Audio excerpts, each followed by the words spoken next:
राधे राधे।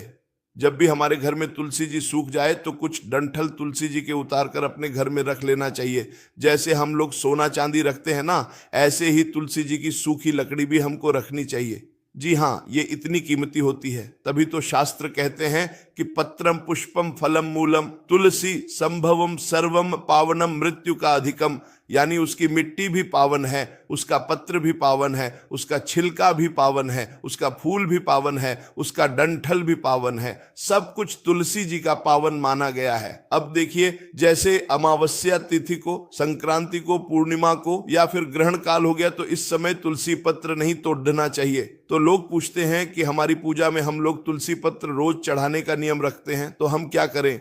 तो आप तुलसी पत्र की जगह तुलसी जी के सूखे डंठल भी अर्पित कर दें, तो भी आपका नियम पूरा हो जाएगा और वही पुण्य फल, पुण्य लाभ आपको मिलेगा। देखिए, शास्त्र कहते हैं कि तुलसी पावके नाथ यो दीपम करोते हरः दीप लक्ष्य सहस्त्राणाम पुण्यम सलभते फलम सतेन सदृशो लोके वैष्णवो भुवि दृश्यते। इसका अर्थ है कि जो मनुष्य तुलसी की अग्नि से भगवान को दीप दिखाता है, जैसे हम लोग कोई दिया जलाते हैं तो रुई की बत्ती रखते हैं और वह रुई की बत्ती जलती है, तो उसी प्रकार आपको दीपक में तुलसी की लकड़ी रख के जलानी है। और जब यह दीपक यदि आप भगवान को दिखाते हैं, शालिग्राम शिला के आगे रखते हैं, तो 1 लाख दीपक दान करने का कार्तिक मास में आपको पुण्य मिल जाता है। मैं तो कहूंगा इसे रोज करिए, रोज दिखाइए। शालिग्राम भगवान यदि नहीं हो तो जरूर ले आइए। शालिग्राम शिला के आगे यदि आप तुलसी जी का बना हुआ दीपक दिखाते हैं तो 1 लाख दीपक दान करने का कार्तिक मास में आपको पुण्य मिल जाता है।